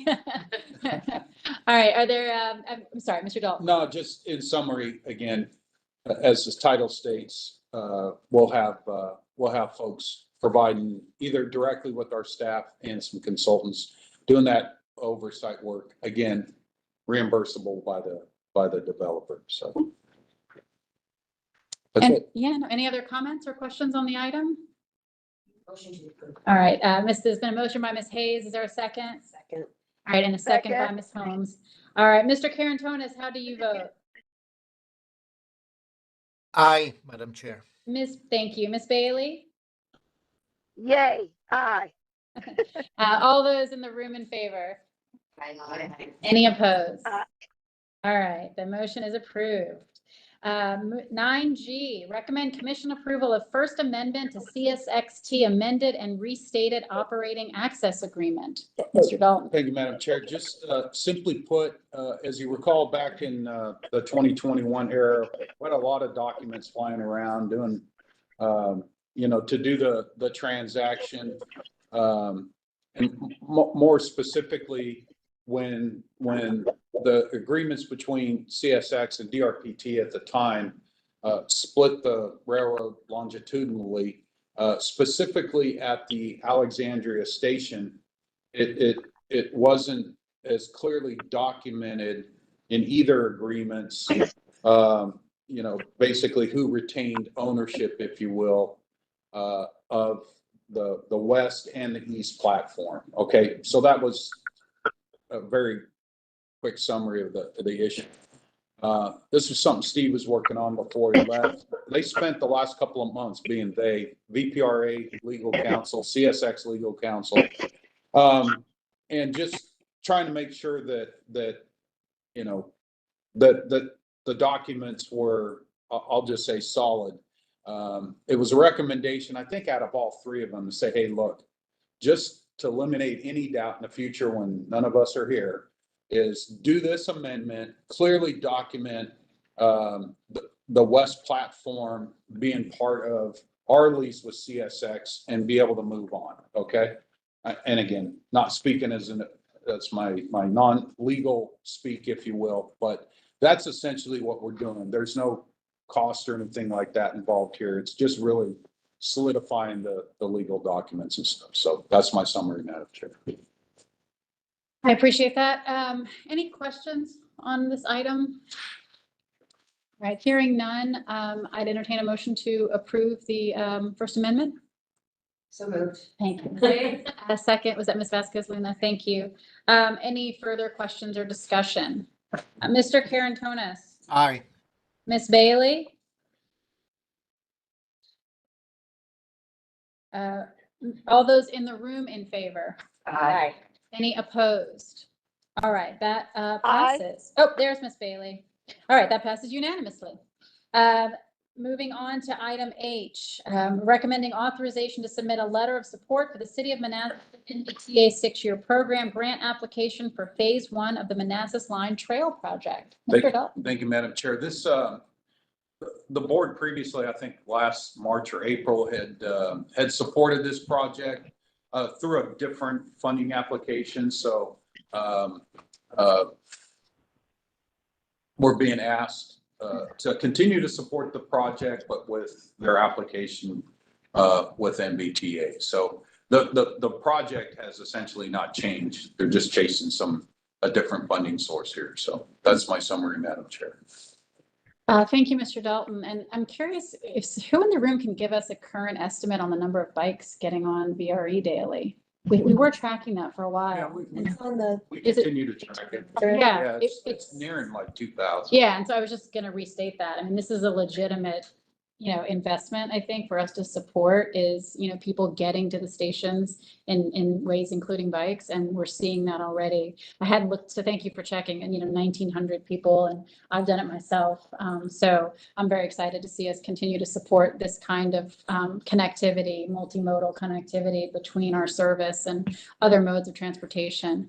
And I'll just add, from a safety perspective, anytime, I mean, what we don't want is trails right up against the rail. But if we can get folks a distance off the rail and give them a designated path, then they're likely to stay off the rail, right? Right. Exactly, See so- tracks, think train. Exactly.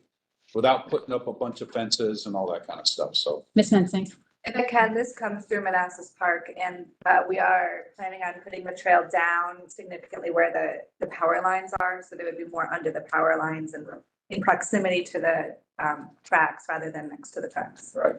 I appreciate that. Mr. McLaughlin. I just want to make sure we, in some ways, co-own or VRE owns and we have certain rights along the Manassas line. To Rich's point, I didn't see a map. This was not within 25 feet of the line.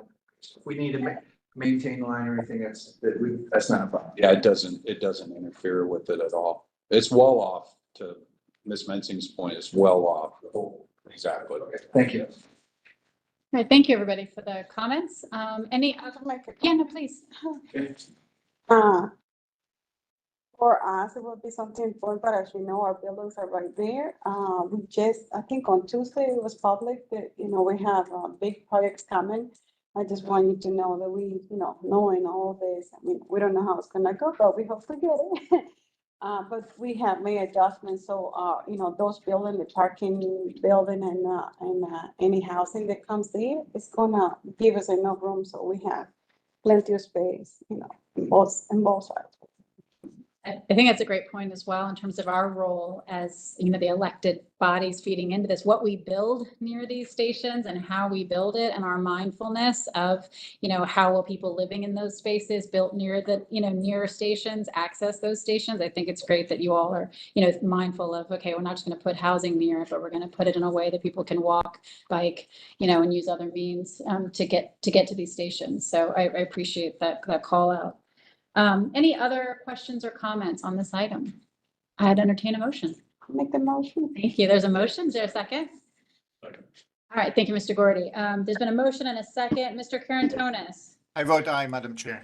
Ms. Bailey, Aye. all those in the room in favor? Aye. Any opposed? All right, that passes. Our last action item is referral of the preliminary FY 2027 VRE operating and capital budget to the commissions and authorization for public hearings on proposed fare changes. Mr. Dalton. Thank you, Madam Chair. I'm gonna toss to Mr. Schofield. He has a short presentation here for you. Just gives a basic overview of what's already in the package. So I'll hand them over, but I failed to make sure that you had a water. Do you need a water? Or you can love a water. Okay, great. Thank you, Rich. Thank you, Madam Chair. Take care of your people. Morning, board members. What we are asking here today is two things. One, asking the board to refer our preliminary budget to the commissions for their review and comment. Two, we're seeking your approval to initiate our public participation process for the proposed increase to the passenger fares that we have in the budget. We always like to situate where we are on the timeline or the calendar. We discussed our key issues. There's a lot going on. Thanks. Okay. We discussed our key issues back in July. We're here in September, again, asking you to refer the preliminary budget to the commissions. We'll be back in October and November to sort of dig into the details of both the operating and capital budget. In December, we will be here with the recommended budget, asking you to send that on to the commissions for their approval in January. Just a real high level, right now, the operating budget is approximately $117 million for next year. That includes all the operations, the maintenance, and the debt that we have on both our rail cars and our rock-backed bonds. Right now, this is an increase of less than 2% over the approved budget for the current year. Our capital budget, right now, we are looking at obligating about $89 million across all of our different revenues. Both of these are likely to change between now and December as we dig more into the details. Hitting, I think, what are probably the two primary policy options that the board is likely to be interested in. One is we are, as I mentioned, proposing an increase to the passenger fares of 5%. This is returning us to our strategy that we had sort of pre-pandemic of increasing them every other year. We think that strikes the right balance between sort of maintaining the purchasing power that we need, staying aligned with any changes to the transit benefit, and also just maintaining sort of the overall, the value proposition of VRE for the riders. It would generate a little bit over $1 million of revenue relative to a baseline of not increasing the fares. So with your approval at the end here, we will start immediately rolling out on our public participation program, a combination of doing sort of the public hearings that we have to do, the more formal in-person ones, doing videos, doing online town halls, all kinds of other research, as we've learned, of course, you know, the different ways that we can reach the riders. And we will bring those results back to you prior to December so that you can hear what we've heard. The other, of course, is the jurisdictional contribution. The proposal right now has no change to that contribution relative to this year, so staying at the current total of $19.8 million. Or just a reminder that while these monies do primarily go into the operating budget, not all of it does. About a quarter of it goes into VRE's capital budget. This is the other half of the every other year strategy. Again, not that this is a strategy that's carved in stone, but that we believe that it's a good starting point. So if this does carry through to December for next year's budget, I would just put a marker out there that we should expect a robust conversation for FY28 on the jurisdictional contribution. And also a reminder that at this stage in the process, our budget does not have any allocation of that total amount to each of the individual jurisdictions. As Rich mentioned, we'll be doing the master agreement survey here in a little less than 2 weeks. We will take the results of that, we will crunch the numbers, and then we will be able to provide the breakdown of that at the jurisdiction level. The two important things that kind of play off each other within the budget, passenger revenue and the pandemic relief money. So our current proposal for total passenger revenue is just under $28 million. That is an increase of about 38% over what's in the current approved budget for this year. A little bit of that would be due to the increase that we mentioned earlier, but primarily that is due to increased ridership that has happened over the course of this calendar year. The other side then, of course, to that coin is how much are we going to need to use in terms of our existing pandemic relief money? The preliminary projection is about $28 million. That is lower by about 14% compared to the current year. That's heading in the right direction. We would like it to be even less than that, but we will work through that as we go through the budget. As we have up there, as we've talked about a number of times, all of our CARES Act money is gone. We have approximately $116 million of combined ARPA and CRISA monies remaining as of the end of last fiscal year, June the 30th. We are always trying to look ahead and say, how much longer do we think that's going to last us? Right now, we are looking, we've sort of pushed that date out a few months, I would say, more like late fiscal 28 or early 29 for the pandemic money that we have to be exhausted. Obviously, that's also slightly moving in the right direction, but that does not change in any way the sort of strategic need that we have still as far as DMV moves at SJ 28 and the need to look at long-term, more sustainable money for transit. As far as operating expenses, I really would say that these are just an estimate at this point, or a sort of a conservative estimate.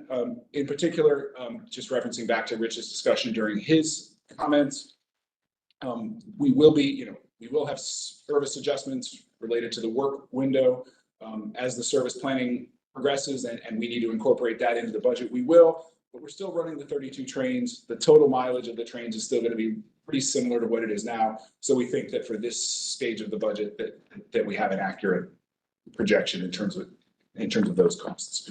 We'll talk as we go along about a number of our perennial issues, insurance, diesel, all of those kinds of things. Switching briefly to the capital program, as I mentioned, right now the number is 89 million that we're talking about obligating come from here. I want to give a lot of credit actually to not just the VRE team, to Brittany, who's our capital budget and grants manager, but also to the PRTC team, to our partners at FTA. We had a lot of prior year FTA money that had originally been programmed towards the New York Avenue midday storage project, had been programmed towards planned rehab projects with Amtrak at Union Station. And for various reasons, those efforts were not moving ahead as we had hoped. And the money was getting a little stale on the FTA's books. And we have put a lot of effort towards reprogramming that money towards, the Manassas Line properties, towards the Seminary Yard project, towards the Alexandria Station and other sort of critical TRV projects. I just want to say we're in a really good position now to be looking ahead. How are we going to program the new money that we have coming in? We're looking at L'Enfant, we're looking at the VRE lead track out by Broad Run. So I am looking ahead towards coming back to you guys to have a good discussion about the prioritization of those funds. So, and we'll be diving more into that. And then, Madam Chair, if you would just indulge me for a moment. You guys around the table are not the only ones who have learned a lot from Rich. When I joined, Rich was still the COO. He and I had offices right next to each other. We were across from the comm room. I really learned a tremendous amount from Rich in the first couple of years that I was at VRE about sort of really the nitty gritty of how you run a train. And then, the pandemic happened. Rich became the CEO. We redid the offices. Rich and I are now at absolute opposite ends of the office. He has been great about wandering down to my half of the office. His door has always been open when I have wandered over to his half of the office. So I just think on behalf of the staff, your leadership has really been tremendous and you will be very missed. So thank you. Appreciate you guys as well. That. With that, Madam Chair, I'm happy to answer any questions. Thank you, Mr. Schofield. Ms. Bomke and then Mr. Gordon. Mr. Yeah, Gordon. just one real quick question. Mark, thank you for your always an excellent presentation. The very first slide, you indicated our operating budget, but it includes debt service. If we remove debt service, what is our operating budget? Oh, I will ask Alex to pull that number, but I believe it's about 105 million, 105.6 million. Awesome, thank you. And how many employees do we have right now? 60. Okay, perfect, thank you. 59. Yeah.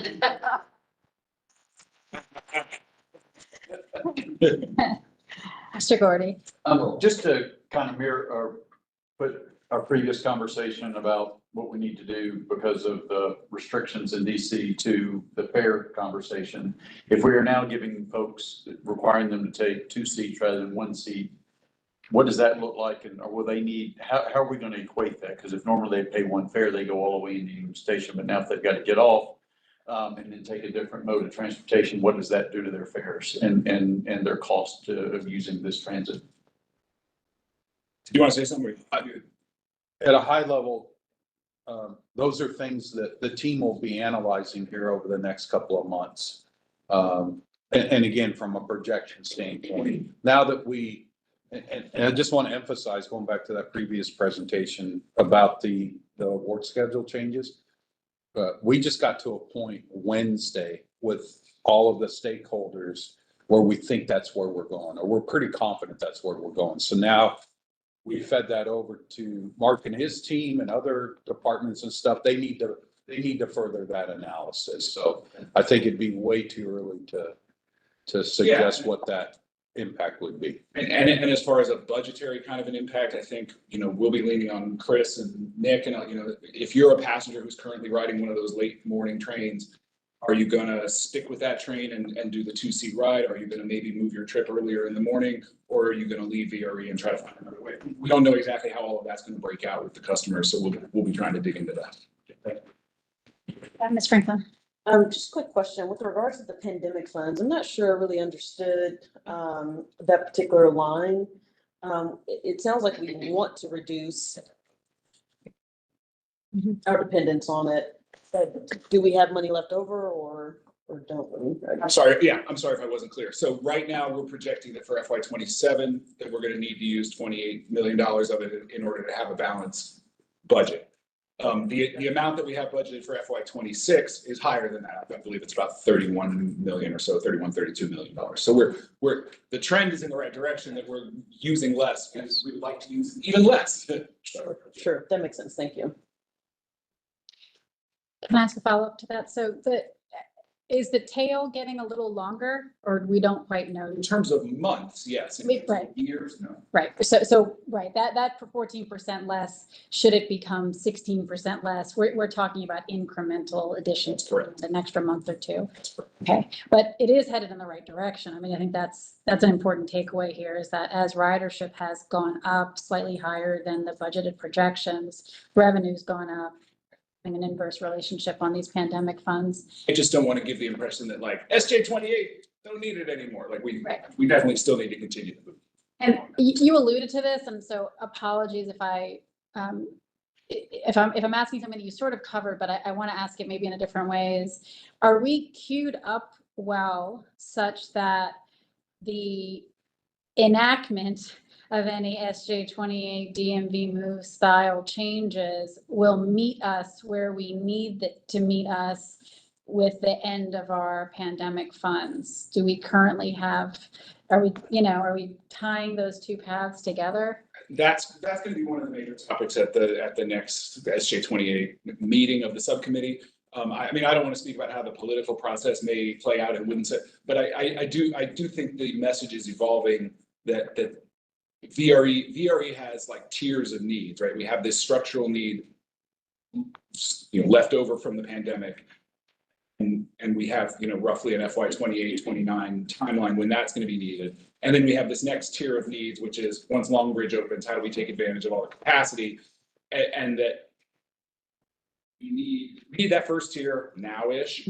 That we need that second tier later. And so that the right answer might be, how do we bring those things online sort of sequentially rather than all at once? I don't know if that answers your question. No, it does. And I think part of why I asked it is to, again, go back to my colleagues, who are putting together their own legislative packages and preparing their own trips to the General Assembly in the coming session, is to what Mark alluded to here, is there's an immediate tier of need that we are already aware of to facilitate our current service that would also allow us to keep fares, jurisdictional subsidy, all things sort of relatively equal, and that will require General Assembly, to take part in this. And so I wanted to highlight, that conversation is coming up, in the next General Assembly session. And if it's not solved then, it will come up in the following General Assembly session, certainly for VRE.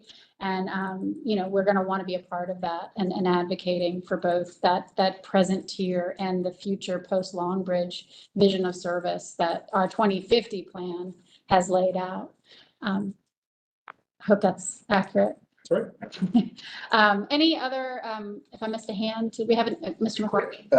Because we're sending less trains onto Amtrak's territory and you're could be phasing in more use of Seminary Yard, I assume you could work with Amtrak. They reduced, I think it's about 10 million a year in the Amtrak access fees.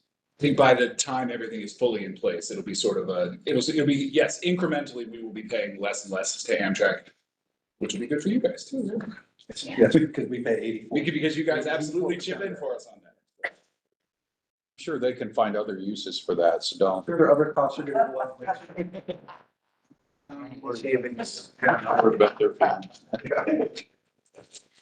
Okay, so with that, does that conclude the?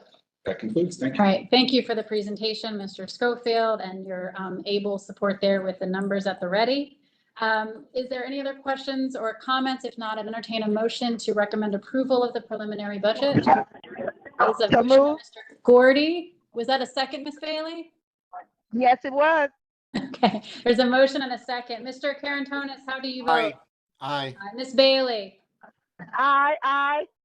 Thank you. All those in the room in favor? Aye. Any opposed?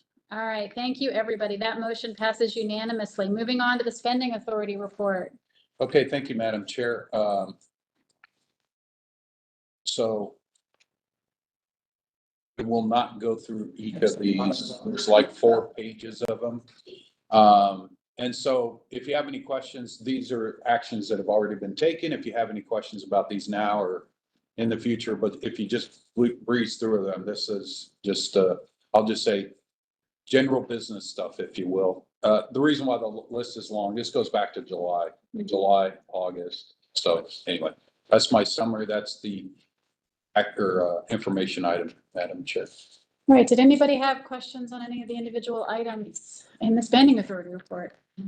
All right, seeing none, we are going to move into closed session. Ms. Hayes. Yes, pursuant to the Virginia, I make the following motion. Pursuant to the Virginia Freedom of Information Act, section 2.2-3711A29 of the Code of Virginia, I move that the VRE Operations Board convene a closed meeting for the purpose of discussing the award of a contract involving the expenditure of public funds where discussion in open session would adversely affect the bargaining position and negotiating strategy of the commission.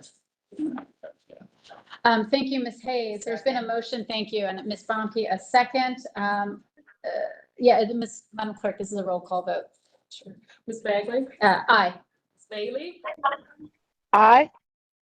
Mr. Stork? Aye. Ms. Hayes? Aye. Ms. Bonke? Aye. Ms. Franklin? Aye. Mr. Gordy? Ms. Holmes sent to leave. Mr. Carantonis? Aye. Vasquez Luna? Aye. Mr. McLaughlin? Aye. Ms. Mincing? Aye. Okay, the motion passes. We will give staff, how much time do we need? We're going to keep this to like a break while we IT things over. So if everybody can try to be back in their seats before 11:10. Before 11:10. Thank you. Ms. Bailey, are you staying on or do you need to test on? Oh, good. Okay. just, that would be so great. If we could finish that. Double check with Rich. Yeah. Try and make it free so it doesn't, you know, but.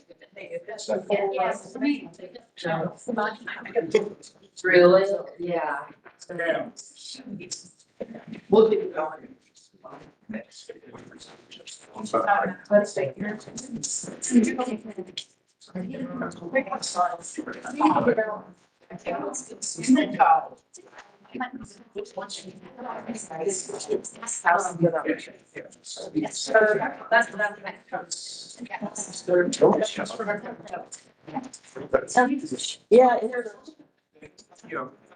Yeah, like 16.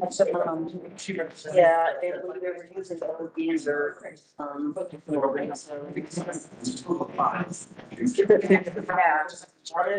yeah,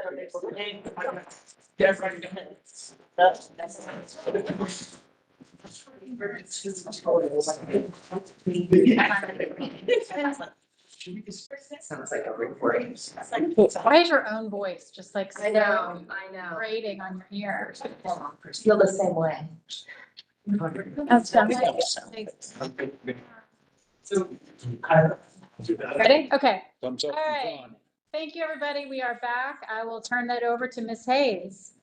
The VRE Operation Board certifies that to the best of each member's knowledge and with no individual member dissenting at the just concluded closed session, A, only public business matters lawfully exempted from the open meeting requirements under the Freedom of Information Act were discussed, and B, only such public business matters were identified in the motion by which the closed session was convened or were heard, discussed, or considered.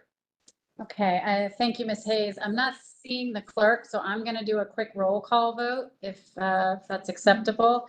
Mr. Karantonis? Yes. Oh, I'm sorry, thank you. And the second was Mr. Stork.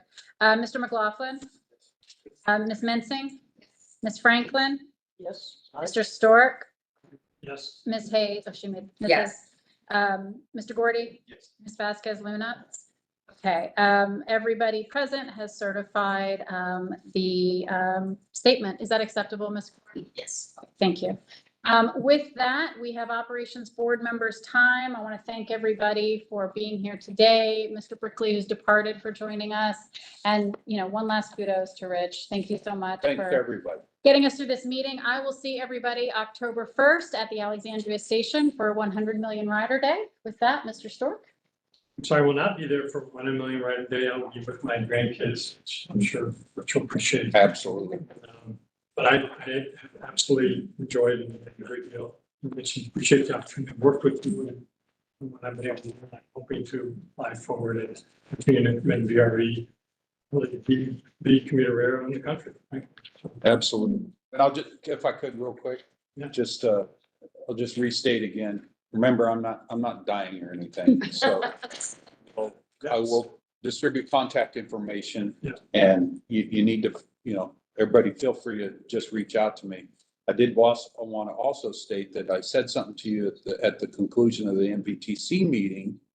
And you'd indicated that you would not be able to participate in Tour de VRE. So I do want to know, somebody keep me in the loop, because I said, and I'm going to hold myself to it, if you participate next year, I'm going to ride right next to you. Okay? I can't promise the date yet, but my intent is to be there. Yes. Okay. Because I need to know what the date is. Always the first Saturday in October. First Saturday in October. I just want to, for the So record, Rich, maintain my, I'll be right. that's right. Be able to raise twice as much money. Ms. Hayes. Well, I just refuse to say goodbye. We're not doing that We're not. right now because I will be at the 100 millionth rider on October 1st. But hope everybody has a great weekend and thank you.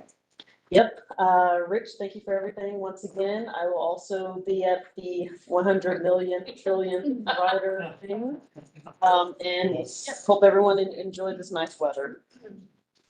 Same, I'll see you at the 100 million, sorry. And the Tour de VRE, if you're riding this year, I will be riding this year. We said about the step up program, I'm one of the guinea pigs, so for those. You're one of the testers. One of the testers, sorry. As a regular Fredericksburg Outdanger rider, so again, Rich, thanks for everything you've done, and I'm actually gonna see you on Monday. Yes, you will. I also see everyone on August first at Broad Run. We'll come out there and, that's exciting. Man, have a great weekend. Exciting times, and I hope you enjoy your retirement. Then I hope to see everybody at the next event. Thank you. Thank you all. We are adjourned. If you applause. Am I delirious or is there applause? Make sure